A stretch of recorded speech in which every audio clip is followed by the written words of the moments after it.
Please kindly share with us your experience during and impressions during your last trip. My experience of 12 days in Germany? Yeah. It's impossible. I'm not sure how you spend all time in Germany or somewhere else. I was riding a moving wheel, and the mornings and evenings and nights and days disappeared. It was a continuous go round. So when I got off the wheel, I was here in London. See, it was very successful in the sense that most people who participated from outside, they went away very satisfied with the grace of Allah. And we didn't find even one dissident person. Although in the beginning, they appeared to be very, not hostile, but very strongly opposed to the Islamic views, particularly about women, etc., for instance. And I must pay compliment to the people of Aisha. They're wonderful people. They're very straightforward in their expressions. And this straightforwardness gives the impression that they are determined and they're not going to change their views. But rationality is the key to the German people. Logic, they always respond to. And that is what I always do in my approach to religious matters. So the result was that even the most staunch among them who got up and started objecting to Islamic concepts of liberty for women, etc., etc., by the end of my answer, kept nodding, started nodding and kept nodding. And with the grace of Allah, as the whole Jamaat later told me, none of them returned unsatisfied, dissatisfied. But the greatest of all these experiences took place during the last of my sessions with them. That was in Cologne. The people there are fantastic people, They are opposed yet ready to be convinced. They all came with open minds and open hearts. And it was so amazing that in one sitting, many Germans decided to do bad there and then. See, normally it doesn't happen like this. They take time, they think over things.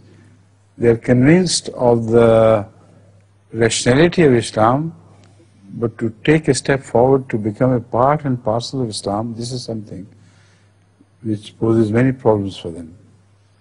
So there, it was so wonderful to see these people, men and women, all alike, to express their desire to get initiated now here, without delay.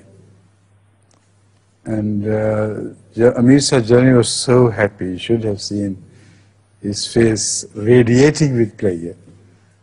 He said, the last is not the least, it's the best. Alhamdulillah. So, I do not want to inflate Aisha over much now, because already, So, it's better to leave the subject for the time being.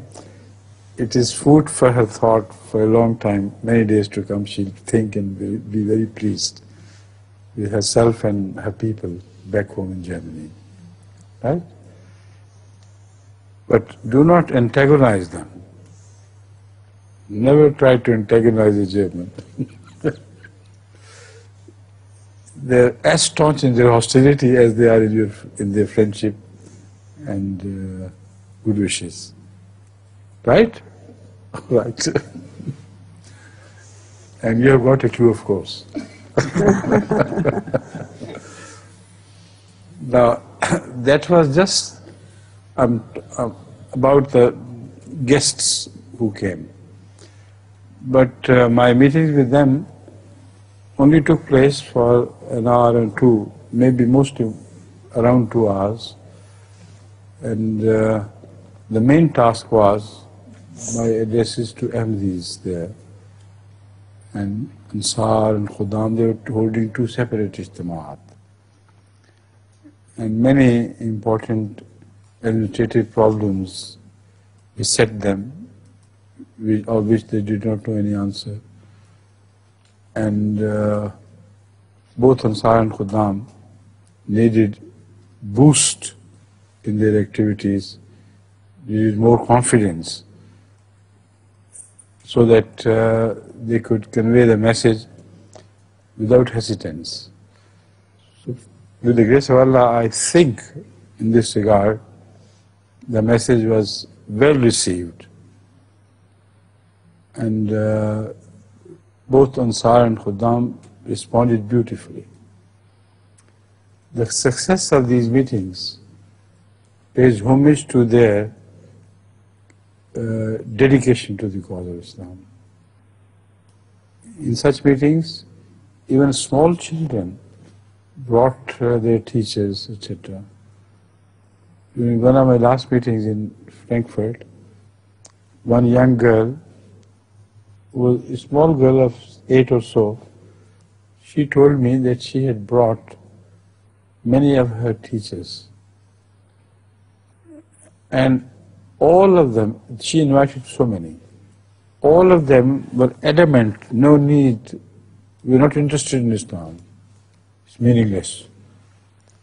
So forget about us, we're all right.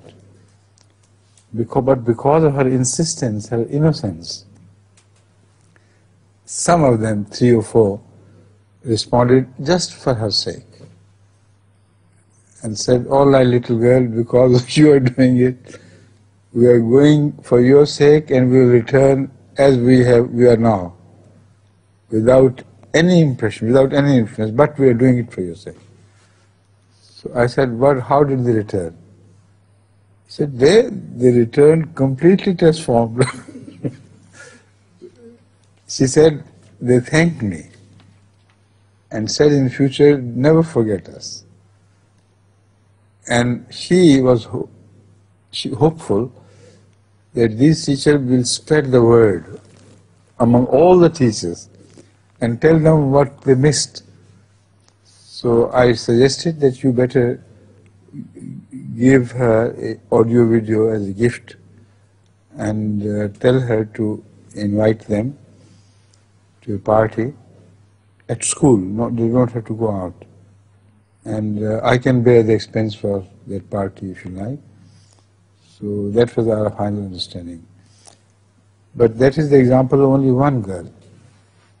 I saw so many Ahmadis now fully involved in preaching to Germans, while previously they found it an easier path to approach Bosnians and people like Turks, etc., other nationalities. They thought the Germans are rather tough and we shouldn't even try our luck. But this time I found a complete change in their stance. The whole Jamaat, I think thousands of them, are now involved in conveying the message to German people, which has filled my heart with such pleasure, you know. That is why I consider this trip very successful. But more than that, what gave me real joy was to observe the younger generation, boys and girls, small boys and girls, saying their namaz regularly, learning the meaning of namaz, and talking of Allah's love. It was amazing to watch these people. And that gave me very strong hope for the future of Germany. Because if this is the generation as it is, which is brought up to take care of the future generations of people in Germany, they are going to emerge victorious. There is no shadow of doubt. The way they are praying to Allah, they are remembering Him even outside. It's a very great success, I think. And in this, I must also pay compliment to Aisha's husband. He represents MTA. MTA has done a wonderful job. Specifically, the Urdu class. The German children love Urdu class. Like, I've never noticed anybody love it. Small children, they say, give us time, give us an opportunity to come and participate in the class. And all the elders tell me that when the Urdu class begins, we are not permitted to do anything by our children. No other program, no other work. Even we are called from kitchen and say, sit here and watch the class. So these girls like Shaukat, etc., have become very popular. Small boys call aloud their mothers, come, Shaukat has come. And the poems as they are translated are understood properly. So in the upbringing of the Jamaat, MTA is also playing a very solid role with the grace of Allah. So I think that should be sufficient to give you a taste of what happened there. Shouldn't it? Yes. Please, after the translation. He is a wonderful translator. I've missed him there so much. You know, there are others who translated from me in Arabic, and they tried their best. But none can beat this man, absolutely. It's a fantastic person. His memory is so sharp, and he registers everything correctly, you know, as if etched on stone. But he's not a stony person, I must say.